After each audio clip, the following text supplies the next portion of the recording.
Olá, tudo bem com vocês? Hoje nós vamos conversar um pouquinho sobre o NICO.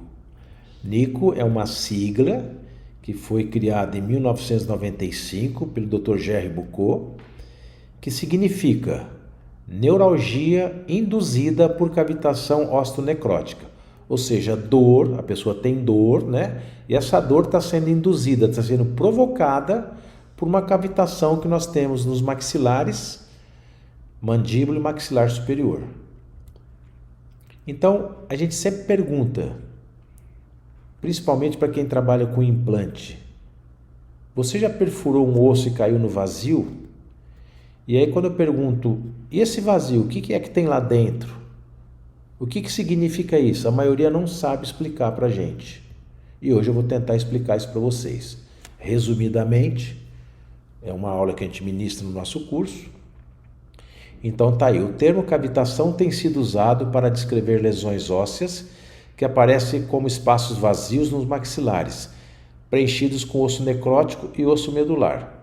Vocês vão ver que é uma gordura que se forma no lugar do osso, tá? No osso medular e não na cortical. E daí a dificuldade de nós conseguirmos fazer um bom diagnóstico.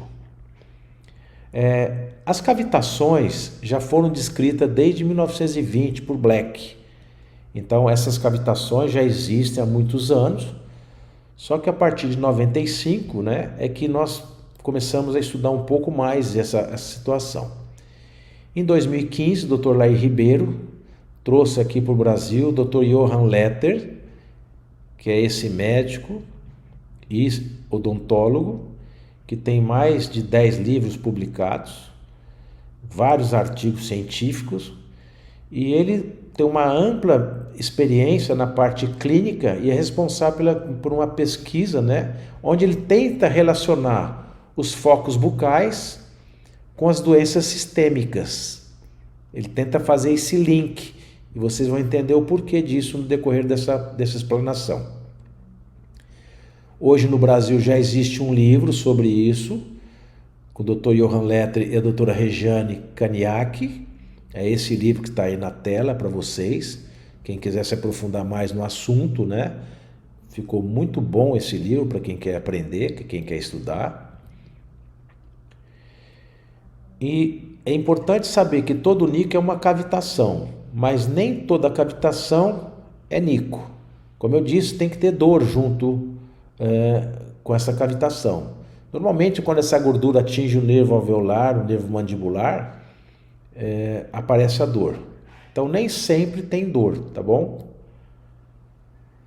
Então, uma alteração no metabolismo do osso por microisquemia vascular, fatores genéticos, fatores locais, sistêmicos, faz com que as células tronco, percussoras da medula óssea, ao invés de se diferenciarem em osteoblastos para formar osso, elas se diferenciam em adipócitos, provocando um processo de necrose. Então, essa é a gordura que se forma dentro daquela cavitação. Às vezes não chega nem a formar gordura, mas começa primeiro com um tecido meio que oleoso, amarelado, e depois, com a progressão da doença, acaba virando uma gordura. E aquilo que a gente fala, né? O que é necessário para você ter uma boa qualidade de osso? Aqui foi feita uma extração. E aí? Como é que eu faço para ter uma boa qualidade de osso? Vocês já se perguntaram isso?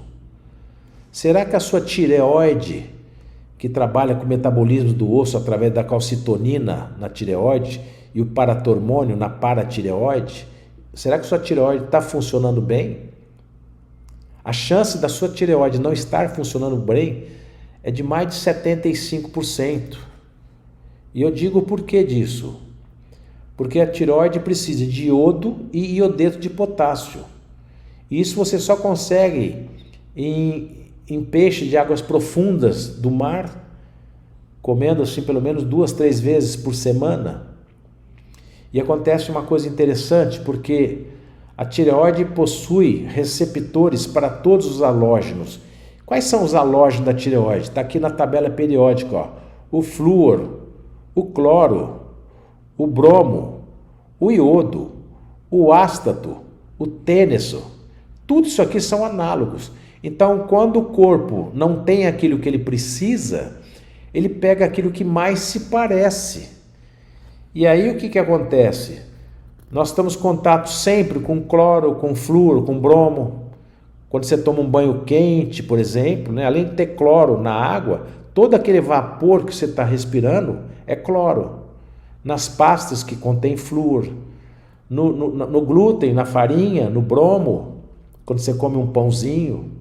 Então, tudo isso entra na sua tireoide no lugar do iodo, se você não consome ou não faz uma reposição de iodo. E quais seriam alguns ingredientes importantes, né, além da tireoide funcionando bem? A quantidade de vitamina D3. Manter uma vitamina D3 entre 80 e 100 nanogramas por ml. O Dr. Cícero Coimbra, que tem um protocolo famoso, o protocolo de Coimbra, ele mostra isso pra gente.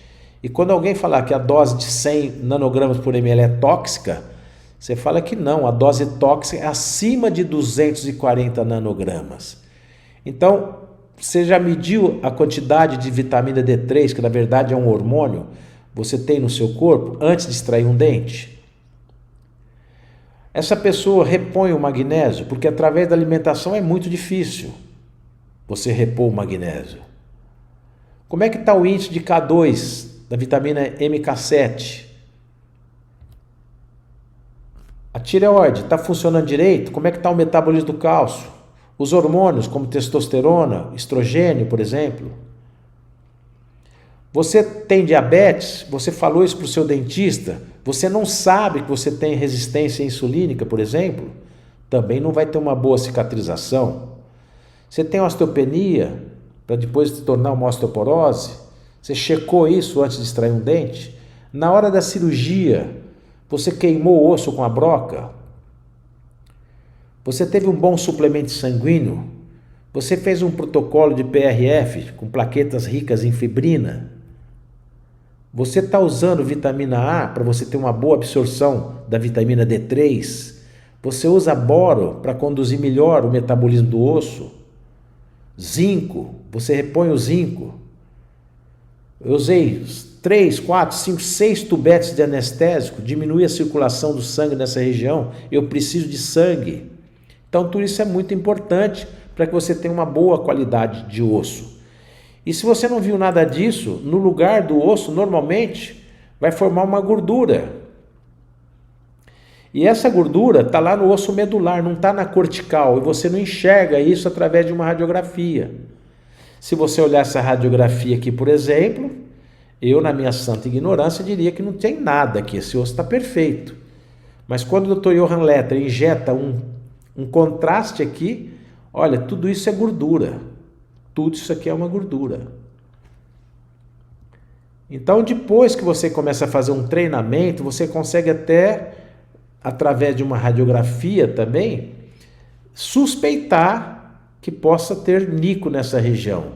Olha aqui, olha depois de injetado o contraste, depois de removida a prótese, injetou o contraste, tudo isso é gordura.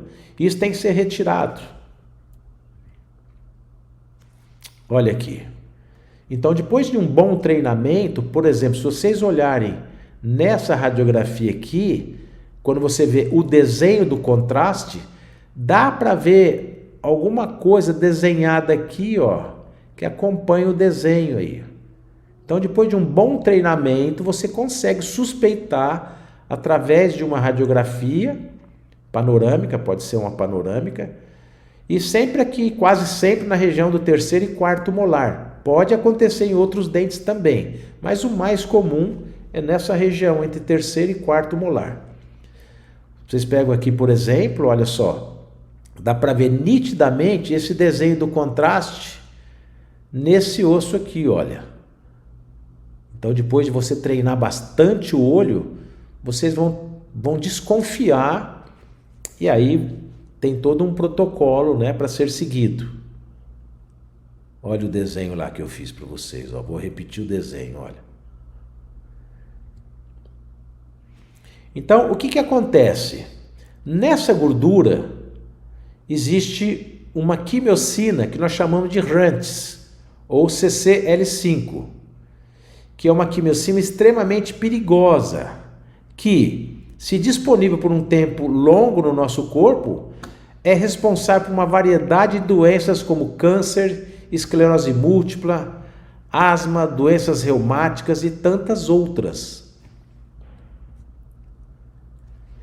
Então, de uma maneira bem simplista, o RUNX, o CCL5, ensina a célula cancerígena a se defender e promover a angiogênese. Nós sabemos que as células cancerígenas, elas crescem a uma velocidade de aproximadamente 10 vezes mais rápido do que uma célula normal.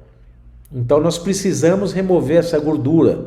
Se a pessoa tem um câncer de próstata, tem um câncer de mama ou qualquer uma doença autoimune, essa gordura precisa ser removida. Ele não conseguiu ainda provar o link, né, a relação dessa gordura com os cânceres, mas se você tem essa quimiocina bastante alterada, você tem alguma coisa muito grave no teu corpo. Isso é detectado através do exame de sangue.